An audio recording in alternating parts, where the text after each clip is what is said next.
చిన్న ప్రార్థన చేసుకుందాం. పరిశుద్ధమైన దేవానికి స్తోత్రములు తండ్రి, దయగలిగిన ప్రభా, నీ దయతో ప్రభా చిన్న మందగా చేరి నేను స్తుతించుండగా మీరు మా మధ్యలోనికి దిగి వచ్చి మమ్మల్ని ఒక్కొక్కరిని ఆశీర్వదించినట్లు కృప దయచేయండి. వాక్యము చెప్పుకోవచ్చుండగా ప్రభా మీరే మాట్లాడండి మా హృదయములతో. నా తండ్రి మా శరీరములతో మాట్లాడిన నా తండ్రి పరిశుద్ధపరచునట్లు కృప దయచేయండి. యేసునామములో అడుగుచున్నాము తండ్రి, ఆమేన్. దేవుడు ఈ దినమున ఒక మనిషిలో సాత్వికం అనేది గుణం ఉండాలా అంటాడు. ఒక విశ్వాసమైనటువంటి ఒక జీవితంలోనికి వచ్చిన తర్వాత సాత్వికమైనటువంటి యొక్క గుణం ఏ రీతిగా ఉండాలా, అందుకని ఆయన మనతో వాక్యంతో మాట్లాడతాడు. ఏ రీతిగా అంటే ఏ రీతిగా ఉండాలా అని ఆయన తన మాటలతో, ఆయన మాటలు వాక్యము, ఆ వాక్యముతో మనం మాట్లాడి సాత్వికమైనటువంటి గుణాన్ని గురించి తెలుసుకోవాలి. లూకాసు వార్త 2వ అధ్యాయము 14వ వచనం చదువుదాం. లూకాసు వార్త 2:14. సర్వోన్నతమైన స్థలములలో దేవునికి మహిమయు ఆయన ఇష్టలైన మనుషులకు భూమి మీద సమాధానమును కలుగునుగాక అని దేవునికి స్తోత్రము చేయుచున్నాడు. హల్లెలూయా. ఏం కలగాలంట భూమి మీద? ఏం కలగాలంట? సమాధానం అని దేవుడు ఏం చేస్తున్నాడంట? దేవునికి స్తోత్రం చేస్తున్నాడంట. ఎవరికి సమాధానం కలగాలని? మనుషులందరికీ సమాధానం కలగాలని. గమనించండి ప్రియమైన వారలారా, ఈరోజు ఏ మనుషులు చూసినప్పటికీ సమాధానంతో లేడు, శాంతితో లేడు. ఏదో దానిలో తప్పిపోతూ ఉన్నారు. ఏ దానిలో ఒక దానిలో తప్పిపోయి ఏదో ఒక సమస్యలో దేవునికి దూరం అయిపోతూ ఉన్నాడు. దేవుని దగ్గరికి రాలేదు. కారణం ఏమిటి? అన్నీ ఉన్నప్పటికీ కూడా, అన్ని సమయం ఉన్నప్పటికీ కూడా, కానీ ఏదో ఒకటి వచ్చి ఆ మనిషిని సమాధానం లేకుండా చేస్తూ ఉంది. ఒకవేళ మనకు వచ్చేటువంటి యొక్క బాధలో, దరిద్రతతో, కష్టాలో, శ్రమలో ఏదో ఒకటి మనల్ని వచ్చి మనకు సమాధానం లేకుండా చేస్తాం. కారణం ఏమిటి? గమనించండి, మనలో సాత్వికమైనటువంటి గుణం లేదు కనుక. హల్లెలూయా.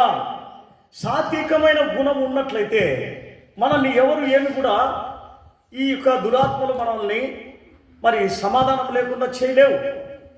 ఆ సాత్వికమైనటువంటి మనసు లేదు కనుక మనకు నెమ్మది లేకుండా పోయింది. అందుకనే యోహాను సువార్త 14వ అధ్యాయము 27వ వచనం చదువుతాం. యోహాను సువార్త 14:27 వచనం. 14:27 యోహాను. శాంతి మీకు అనుగ్రహించి వెలుచున్నాను, నా శాంతినే మీకు అనుగ్రహించుచున్నాను. లోకమిచ్చినట్లుగా నేను మీకు అనుగ్రహించలేదు. మీ హృదయమును కలవరపడనీయకుడి, ఎరవనీయకుడి. ఏమంటున్నాడు ఆయన?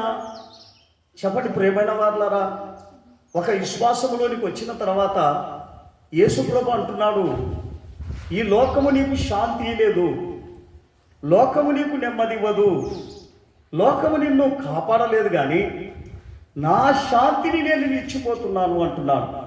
హల్లెలూయా. ఈ శాంతి, మనము శాంతితో ఉన్నామా ఈ లోకంలో? గమనించండి, ఆయన ఇచ్చిపోయినాడు. శాంతి సమాధానములతో ఉన్నామా? ఇది ఎప్పుడైతే మన జీవితంలో లేకుండా పోయినట్లయితే మరి దేవుడు మనల్ని అడుగుతాడు. ఏమని అడుగుతాడు ఆయన? ఇదిగో నీ జీవితంలో శాంతి ఎక్కడా అని అడుగుతాడు. మనం వెళ్ళిన తర్వాత నాదెక్కడెక్కడ శాంతి ఉంది ప్రభువా, నేను ఎప్పుడో పోగొట్టుకున్నా అంటే ఏ రీతిగా దేవుడు మనల్ని ఆయన తీసుకుంటాడు తన రాజ్యంలోనికి. గమనించండి ప్రియమైన వారలారా, ఆ కాలమున, ఆ పాత కాలములో ఒక పాపను పెళ్లి చేసుకోవాలంటే పెళ్లి కూతురును వాళ్ళు ఒక 10 ఎండి నాణ్యములు ఇచ్చి వెళ్ళిపోయేవాళ్ళు. 10 ఎండి నాణ్యములు ఎందుకో తెలుసా? ఈమె ఎంత నమ్మకస్తురాలో, ఎంత నమ్మకముగా ఉందో, తిరిగి పెళ్ళి అయ్యేటప్పుడు ఆ 10 ఎండి నాణ్యములు ఆమె ఇవ్వాలి, ఆ పెళ్లి కొడుకు ఇవ్వాలి. అందుకని వాళ్ళు వచ్చేటప్పుడు వచ్చిన తక్షణమే ఆమెతో మరి నిబంధన చేసుకున్న తర్వాత, పెళ్లి చేసుకుంటామని చెప్పిన తర్వాత ఈ 10 ఎండి నాణ్యములు ఇచ్చి వెళ్ళేవాళ్ళు. గనుక ఆ యొక్క పెళ్లి కూతురు ఆ 10 ఎండి నాణ్యములు పెళ్ళయ్యేంత వరకు దాచిపెట్టుకోవాలి.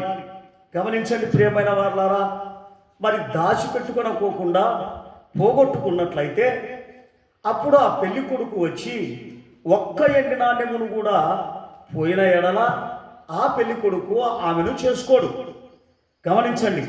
అదే రీతిగా నేను నీకు ఏమిచ్చి వెళ్ళినాను? నేను నీకు శాంతిని ఇచ్చి వెళుతున్నా, సమాధానాన్ని ఇచ్చి వెళుతున్నా. కానీ నీ దగ్గర ఏది అని నిన్ను అడిగినప్పుడు నువ్వేం సమాధానం చెప్తావు? ఒకసారి ఆలోచన చేయండి. నువ్వు అడిగినప్పుడు ఏం సమాధానం చెప్తావు? ఏమైనా సమాధానం చెప్పేదానికి ఉందా? అదే 16వ అధ్యాయము 33వ వచనం చదువుదాం. యోహాను 16:33. ఏం సమాధానం చెప్తావు దేవునికి? నేను నీకు ఇచ్చిపోయినటువంటి శాంతి సమాధానం ఎక్కడా? నేనే కదా నీకు ఇచ్చినది అంటాడు. గమనించి, లోకంలో ఉన్న వాళ్ళందరికీ లేదండి, ప్రభు నమ్ముకున్న వాళ్ళకి మాత్రమే ఆయన ఇచ్చినాడు. విశ్వాసం అని చెప్పుకున్న వాళ్ళకి ఇచ్చినాడు, అందరికీ ఇలా. చదవమ్మా. నా యందు మీకు సమాధానము కలుగునట్లు ఈ మాటలు మీతో చెప్పుచున్నాను. లోకములో మీకు శ్రమ కలుగును, అయినను ధైర్యము తెచ్చుకొనుడి, నేను లోకమును జయించున్నాను. గమనించండి, ఏమంటున్నాడు ఆయన? మొట్టమొదట ఏమంటున్నాడు? ఆయన ఏమిచ్చినాడంట? సమాధానం ఇచ్చినాడంట. ఏమిచ్చినాడంట? సమాధానం. ఏది నీ దగ్గర సమాధానం? అది లోకానికి ఇచ్చినాడంటనా? ఏమంటున్నాడు ఆయన? నీకు నేను ఇచ్చినది లోకానికి కాదు. గనుక లోకము సమాధానంతో లేదు, ప్రతి మనుషుడు సమాధానంతో లేడు. ఏదో ఒక సమస్య, ఏదో ఒక బాధ, ఏదో ఒక దిగులు, ఏదో ఒక శ్రమ అతని పట్టి పీడిస్తూనే ఉంది. సమాధానంతో అతడు లేడు. గనుక మనందరం కూడా ఏమనుకుందాం? దేవుని సన్నిధానానికి వచ్చినా సమాధానం లేదు, దేవుని యొక్క ప్రార్థన చేసినా సమాధానం లేదు, దేవునికి బాప్తిసం తీసుకున్నా సమాధానం లేదు, దేవుని యొక్క కూటాలలో పాల్గొన్నా కూడా సమాధానం లేదు. కారణం ఏమిటి? పోగొట్టుకున్నాడు. పోగొట్టుకున్నటువంటి దానిని మళ్ళీ ఎతికి తెచ్చుకోవాలా లేదా? తెచ్చుకోవాలా? ఎతకాలి. నా దగ్గర సమాధానం ఎట్లా పోయింది ప్రభా? ఈ సమాధానం ఏ రీతిగా పోగొట్టుకున్నా, ఎక్కడ పోగొట్టుకున్నా? దీన్ని నేను ఎతకాలి, నేను ప్రభువుకు జవాబు చెప్పాలి. ప్రభు నన్ను అడుగుతాడు ఒక దినమున, ఆ దినమున నేను ఏం సమాధానం చెప్పాలి అనే భయభక్తులు మనలో ఉండాలి. అటువంటి ఒక భయభక్తులు లేకుండా మనము జీవించినట్లయితే మరి మన జీవితంలో ఆ సమాధానం మనకి ఎక్కడి నుండి వస్తుందండి? ఈ లోకంలో తినేది సమాధానమా? ఎక్కడో పోయేది సమాధానమా? మరి జీవిస్తున్నది సమాధానమా? నీవు ఉండేటువంటి యొక్క స్థితి సమాధానముగా ఉన్నావా అని దేవుడు అడుగుతున్నాడు. బతికి ఉన్నప్పుడే. చచ్చిపోయినాక ఎట్లా మనకు సమాధానమే ఉంటుంది అనుకోండి. అంటే చనిపోయిన తక్షణమే మనకు సమాధానం ఉండదండి. చనిపోయిన తక్షణమే మనకు తీర్పు ఉంటుంది. అక్కడ మరి కటిక చీకటో, మరి అగ్గిగుండమో, లేకపోతే మరి అగాధమో, మరి మనకు అవి సిద్ధంగా ఉంటాయి. వాటికి మనం సిద్ధపడి చనిపోయిన తక్షణమే నీ యొక్క క్రియలను బట్టి నీకు తీర్పు ముందుగానే బతికున్నప్పుడే జరుగుతుంది. అక్కడ పోయిన తర్వాత కాదండి, ఇక్కడనే నీవు ఏ రీతిగా ఉండవు అనేది తెలియపరచబడుతుంది. అందుకనే రోమీలకు రాసిన పత్రికలో అంటాడు ఆయన, 1వ అధ్యాయము 2వ వచనంలో చెప్తాడు, మరి మన జీవితంలో ఈ లోకంలో ఉన్నంత వరకు మనం ఎవరి పిల్లలమై ఉండాలని చెప్తున్నాడు? దేవుని పిల్లలమై ఉండాలంటాడు. దేవుని యొక్క సమాధానంతో ఉండాలంటాడు. దేవుని యొక్క శాంతితో ఉండాలంటాడు. చదవమ్మా 1-2 రోమా. యేసుక్రీస్తు దాసుడు అపోస్తులుడుగా ఉండుటకు పిలువబడిన వాడును దేవుని సువార్త నిమిత్తము ప్రత్యేకింపబడిన వాడునైనా పౌలు రోమాలో ఉన్న దేవుని ప్రియులందరికీ అనగా పరిశుద్ధులుగా ఉండు వారికి మాత్రమే, పిలువబడిన వారికి మాత్రమే శుభమని చెప్పి రాస్తున్నాడు. ఏమని రాస్తున్నాడు? మన తండ్రి అయిన దేవుని నుండి, ప్రభు అయిన యేసుక్రీస్తు నుండి మీకు కృపా సమాధానం ఉందా, మీకు కలుగునుగాక. ఎవరికండి? పరిశుద్ధులుగా ఉన్న వారికి. అందరికీ కృపా సమాధానము శాంతి వస్తుందా? ఈరోజు ప్రార్థన పోయే వాళ్ళందరికీ శాంతి సమాధానం ఉందా? ఏదో ఒక సమస్య ఉందంటే నీకు కృప లేదు, శాంతి లేదు, సమాధానం లేదు. గమనించండి. అందుకనే ఆయన అంటున్నాడు, వీళ్ళెప్పుడు ఎన్ని కష్టాలు వచ్చినా, ఎన్ని బాధలు వచ్చినా శాంతి సమాధానములతో వీళ్ళు ఉండాలని ప్రభువులు వాళ్ళకు, అపోస్తలుడైన పౌలు వాళ్ళకు రాస్తా ఉన్నాడు. మీరు ఈ రీతిగా ఉన్నప్పుడే మీరు జయం పొందుతారు అని. గమనించండి ప్రియమైన వారులారా. అదే 14వ అధ్యాయం 17వ వచనం చదువుదాం. రోమా 14:17. దేవుని రాజ్యము భోజనము పానము కాదండి. ఏంటంట? నీతియు సమాధానమును పరిశుద్ధాత్మయందు ఆనందమై ఉంది. మరి మనం అందరం కూడా ఏం చేస్తామంటాం? ఏదో పగురాత్రి భోజనం వారం తీసుకుంటే సరిపోతుంది, పరలోక రాజ్యానికి వెళ్తామని నువ్వు అనుకుంటున్నావు. కానీ దేవుడు ఏమంటున్నాడు? భోజనము పానము కాదండి. నీలో సమాధానమే లేదు, నీలో శాంతినే లేదు. మరి ఏ రీతిగా నీవు భోజనము పానము చేస్తావు? ఆయన భోజనము పానము శాంతి సమాధానం ఇవి నీ దగ్గర ఉన్నాయా? ఇవి లేవు. ఇవి లేకుండా నువ్వు భోజనం చేస్తున్నావంటే ఎంత దౌర్భాగ్య స్థితి. ఒకసారి ఆలోచన చేయి. నా దగ్గర శాంతి లేదు, సమాధానం లేదు అంటే నేను భోజనం చేస్తే వచ్చదా? గమనించండి ప్రియమైన వాళ్ళారా. మరి భ్రమ, మన భ్రమ. అంతేగాని ఏమి రావు. అదే 15వ అధ్యాయము 13వ వచనం. రోమా 15:13. కాగా మీరు పరిశుద్ధాత్మ శక్తి పొంది విస్తారముగా నిరీక్షణ కలిగిన వారగుటకు, నిరీక్షణ కలుగు కర్తయగు దేవుడు విశ్వాసము ద్వారా సమస్త ఆనందముతోను సమాధానముతోను మిమ్మల్ని నింపాలి. ఏం చేయాలంట? ఏం చేయాలా? దేవుడు ఏమంటున్నాడు? మిమ్మల్ని ఏమితో నింపాలంట? పరిశుద్ధాత్మలో మీకు సమస్త ఆనందముతోను సమాధానముతోను నింపాలంట. మరి నింపుతున్నాడా? దేవుని మందిరానికి వెళ్తున్నాం, మనం అన్ని విషయంలో శాంతి సమాధానంగా ఉన్నామా? ఏదో ఒక దిగులు, ఏదో ఒక బాధ, ఏదో ఒక సమస్య మనల్ని చుట్టుముడుతున్నాయి. గమనించండి ప్రియమైన వారులారా. ఇందుకొరక నిన్ను నన్ను పిలిచినది ఆయన. తన మాటలతో ఏం చెప్తున్నాడు? ఇవన్నీ నీకు ఉన్నాయా అని అడుగుతున్నాడు. మరి అవన్నీ నాకు లేవు ప్రభువా, నేను అవన్నీ పోగొట్టుకున్నాను అని అంటే ఏ రీతిగా మరి దేవుడు నీకు సహాయం చేస్తాడో ఒకసారి ఆలోచన చేయండి. ఏ రీతిగా దేవుడు నీకు సహాయం చేస్తాడు, ఏ రీతిగా మనము తెలుసుకోవాలండి. సహనము అనేటిది రెండవది కూడా కావాలి. సహనం అంటే ఎట్లుంటుంది చెప్పండి? ఎవరైనా మనల్ని ఏదైనా అన్నా సహనంగా ఉండేటువంటి ఒక గుణం ఉండాలి. మనకుందా? ఆ సహనం అనే గుణం ఉందా? అదే 5:3 చదువుదాం. రోమా 5:3. ఆ సహనమైన ఉందా మన దగ్గర? సహనం ఉందా? రెండోది సహనం. అంతేకాదు శ్రమ ఓర్పును, ఓర్పు పరీక్షలను, పరీక్ష నిరీక్షలను కలగచేయునని ఎరిగి శ్రమలయందు అతిశయపడదుమో.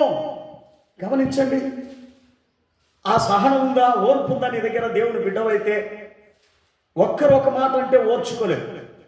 ఆ ఓర్పు కావాలా అంటాడు. అదే కొలసీలకు రాసిన పత్రిక 1:11 కూడా ఈ మాట అంటాడు. ఏం కావాలా? మనకేం కావాలా? ఓర్పు కావాలండి. శ్రమలు వచ్చినప్పుడే దేవుడు కాదు, శ్రమలు రాకున్నా రాకపోయినా, వచ్చినా లేకపోయినా నేను దేవుని మనిషిని అనేటువంటి యొక్క సహనము మనలో ఉండాలంటాడు. 1:11 చదువుదాం.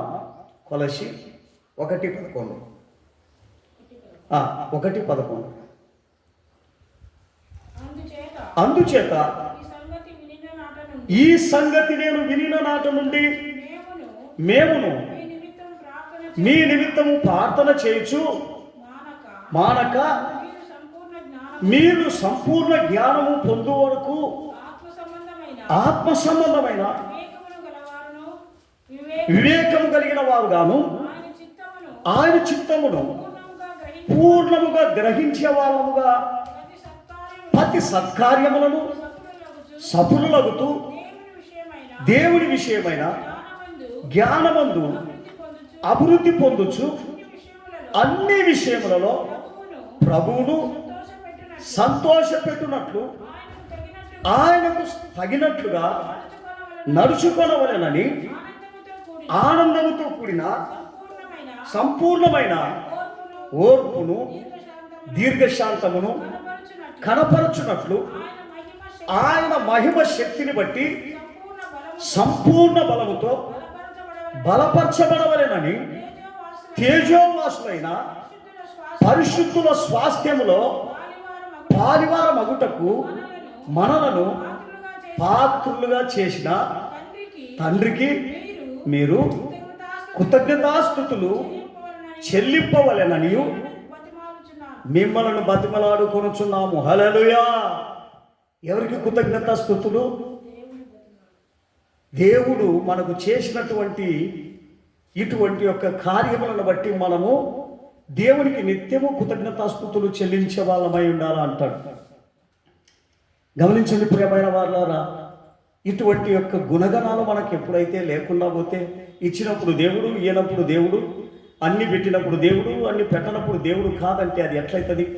అదే 3వ అధ్యాయము 12వ వచనం. కొలసి 3:12.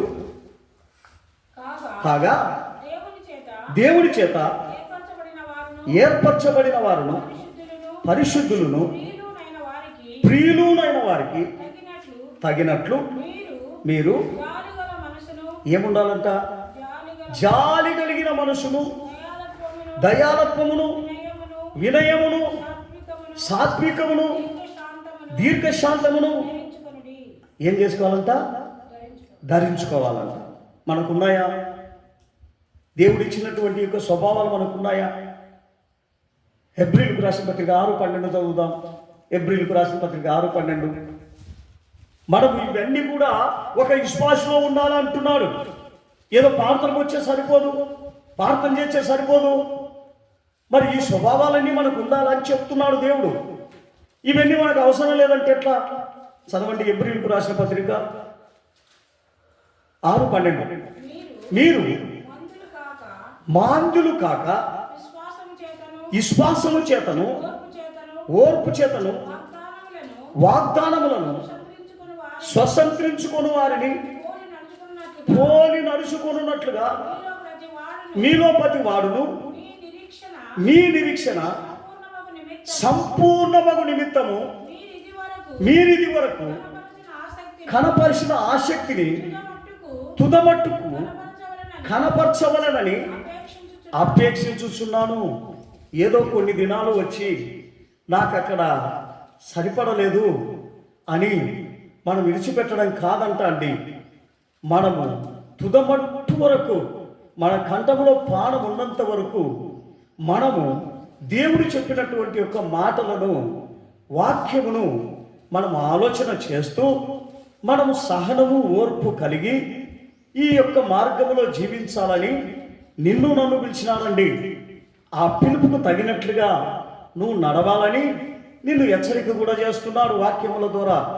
మరి ఏదో ఈ శ్వాసని నేను ఏదో దేవుని సన్నిధానానికి వెళ్తున్నాను, వాళ్ళ సంఘంలో ఏంటంటే బాగా ప్రార్థన చేస్తున్నారు, వాళ్ళ సంఘంలో ఆ పాస్టరు పరిశుద్ధుడిగా ఉన్నాడు, ఆ పరిశుద్ధుడు పరలోక రాజ్యానికి తీసుకుపోతాడని మూర్ఖంగా అనుకోవాకు.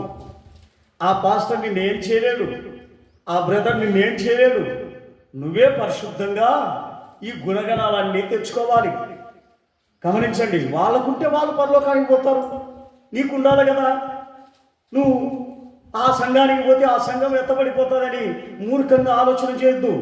సంఘం ఎప్పుడు ఎత్తబడదు, ఎత్తబడేది మనిషే. ఆ ఒక్క శరీరమైన సంఘమే, ఆ సంఘమైన శరీరం మనదై ఉండాలి. అటువంటి దాని కొరకే నిన్ను నన్ను ఆయన ఈ మాటలన్నీ చెప్తా ఉన్నాడండి. ఎందుకు చెప్తున్నాడు? మనం అట్లా ఉండాలని. అదే 10వ అధ్యాయము ఎబ్రిల్కు రాసిన పత్రిక 36వ వచనంలో చెప్తాడు. మనకి ఏమేమి ఉండాలని చెప్తున్నాడు ఆయన. ఏ ఏ గుణము దేవుని యొక్క రాకడకు, దేవుని రాజ్యానికి ఉండాలా, నీ శరీరంలో ఉండాలని చెప్తున్నాడు. ఇవన్నీ గ్రహించాలి. ఇవన్నీ నాకు అవసరం లే, నేను విశ్వాసిగా ఉన్నా అంతే చాలు, దేవుని నమ్మినా అంతే, దేవుడు నిన్ను పరలోకానికి తీసుకుపోతాడా, నిన్ను రక్షిస్తాడా? మూర్ఖమైనటువంటి స్వభావం కదా అది. చదువు. మీరు దేవుని చిత్తమును నెరవేర్చిన వారై వాగ్దానం పొందు నిమిత్తము మీకు ఓర్మి అవసరమై ఉన్నది. ఓర్పే లేని గుణం ఉంటే ఏ రీతిగా దేవుని ప్రార్థన చేస్తూ ఉంటాం? గమనించండి, ఓర్పు కొరకే కదా నిన్ను హెచ్చరిస్తున్నాడు ఆయన.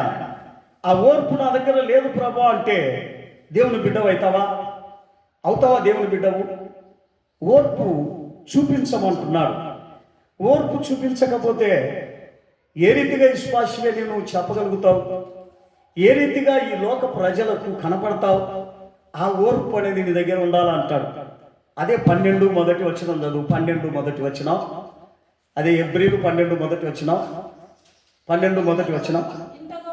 ఇంత గొప్ప సాక్షి సమూహము మేఘము వలె మనలను ఆవరించినందున మనము కూడా ప్రతి భారమును సులువుగా చిక్కుల పెట్టు పాపమును విడిచిపెట్టి విశ్వాసమునకు కర్తైన దాని కొనసాగించు వారైన యేసు వైపు చూస్తూ మన ఎదుట ఉంచబడిన పందెములో ఓపికతో పరిగెత్తాలి. హల్లెలూయా.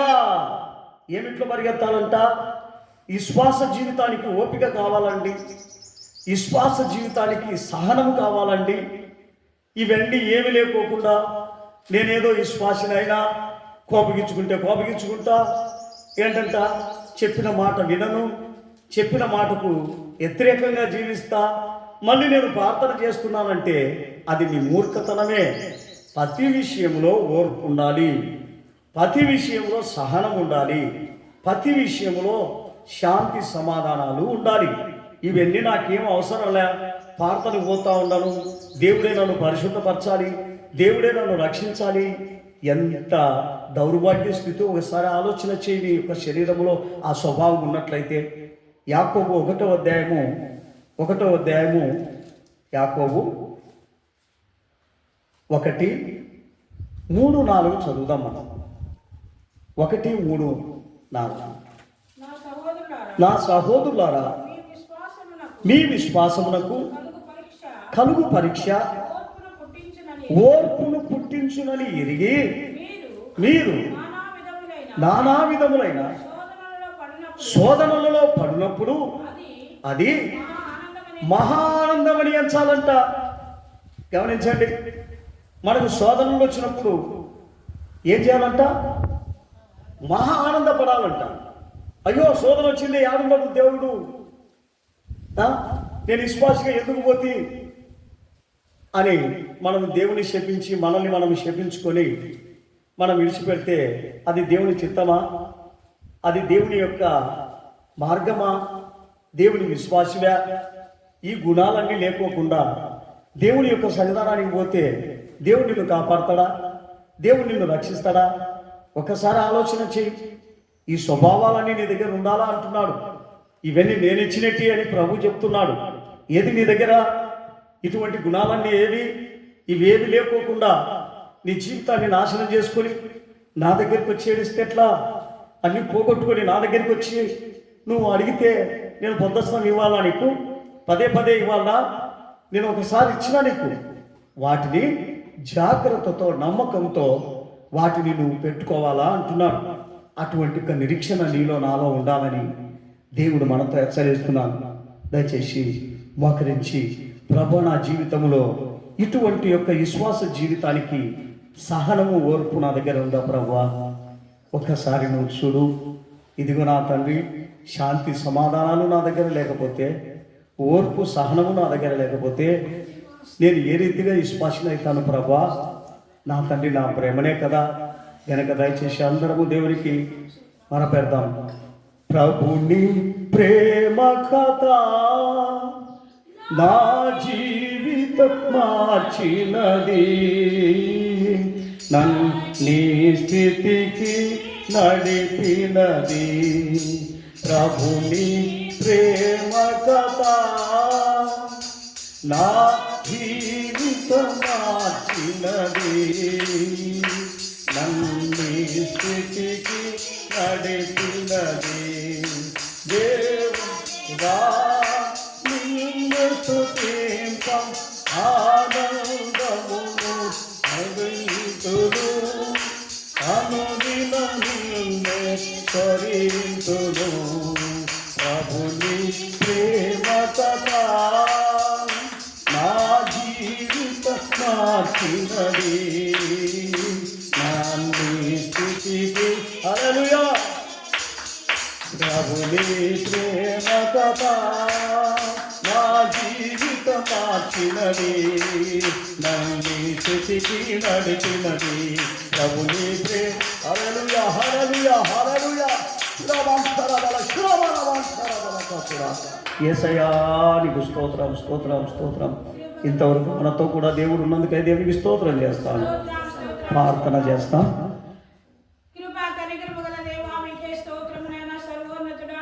దేవా ఉన్నతని గడిచిన నెల ప్రభావమును కనపాపవలే కాపాడినైనా ఇక 3వ నెల మొదటి వారం మందు ప్రభావములందరినీ సజీవుల లెక్కలో చేసిన కృపను బట్టి కూడా మీకే స్తోత్రమునైనా. ఇంతవరకు కూడా ఆత్మస్వరూపునిగా మా మధ్యలోనికి వచ్చి ప్రభావ మాతో మాట్లాడిన వాక్యం బట్టి కూడా మీకే స్తోత్రమయ్యా. ఆ యొక్క వాక్యం వెలుగులో ప్రభావం మేమునైనా పరీక్షించుకునే కృపను కూడా మాకు దయచేసినందుకు స్తోత్రమునైనా. అన్న ప్రభావిన వాక్యం నా తండ్రి ప్రభా ఇది వ్యక్తమైపోకుండా నా తండ్రి మాకు హృదయాలలో నా తండ్రి 100 60 30 ఫలించి కృపను దయచేయమని కూడా వేడుకొంచున్నాం నా స్తోత్రం నాయన. అవునా ప్రభా, నా తండ్రి శరీర విషయంలో ప్రభా అయినా మా యొక్క పాపల విషయంలో మేము మరణించిన వారముగా నా తండ్రి ప్రభా నాయన మీకు వాక్యం చేత నా తండ్రి పరిశుద్ధపరచబడిన వారముగా నైనా మీకు సన్నిధానంలో ప్రభా మీకు కనబడే కృపను కూడా మాకు దయచేయమని కూడా వేడుకొంచున్నాం నాదా. దయగల దేవ వచ్చిన బిడ్డలందరి కొరకు స్తోత్రం నాయన. ఒక్కొక్కరిని పేరు పేరున ఆశీర్వదించని బలపరచని ప్రభావిన వాక్యానుసారంగా ప్రతి ఒక్కరు నడుచుకోవడానికి సహాయం చేయనైనా. ఇకపై నా తల్లి కావచ్చు మీకు సన్నిధానంలో కనబడుతున్నారు ప్రభా. హృదయంలో పరిశోధించే దేవుడు కనుక నా తల్లి వారి హృదయ ఆలోచన ప్రకారంనైనా వారికి నెరవేరడానికి కూడా సహాయం చేయండి ప్రభా. సన్నిధిలో ఉన్నటువంటి వ్యాధిగ్రస్తులను కూడా ప్రభా మీరు ముట్టండి నైనా, స్వస్థపరచండి ప్రభా. సంఘమును ఆశకరంగా దీవెనకరంగా మార్చండి ప్రభా. కడవరి దినాలు కనుక నా తల్లి అనేకులనైనా రక్షణ పొందడానికి కూడా సహాయం చేయండి అయినా ప్రభా. క్రొత్త ఆత్మను కూడా దయచేయండి అయినా. చిన్న మంద భయపడకుని నేను మీకు తోడైనా సన్నిహితంగా ప్రభా. చిన్న మందిని కూడా గొప్ప మందిగా ఆశీర్వదించమని కూడా వేడుకొంచున్నాం తండ్రి. మీరు త్వరగా రావచ్చు నా తండ్రి. రాగల మహిమల రాబడలో ప్రభా ఇక్కడ చిన్న మేము మా యొక్క సమూహంలో ప్రతి ఒక్కరు సకల పరిస్థితులతో ప్రభా మేము కూడా మీకు ముఖ దర్శనం చేసుకుని ఇప్పుడు మాకు దయచేయమని మా బ్రతులు మా రక్షకుడైన నజరుడైన యేసుక్రీస్తు పరిశుద్ధ నామములో అడిగి వేడుకుంటున్నాం తండ్రి. ఆమేన్. స్తోత్రం, స్తోత్రం, స్తోత్రం, స్తోత్రం. నా ప్రాణమా యెహోవాను స్తుతించు, ఆంతరమున సమస్తమైన పరిశుద్ధ నామమును నా ప్రాణమా యెహోవాను ఆయన చేసిన ఉపకారంలో దేవుని అందరూ దేవునికి స్తోత్రం చేస్తాం. హల్లెలూయా, హల్లెలూయా, హల్లెలూయా. దేవునికి స్తోత్రం. ప్రైజ్.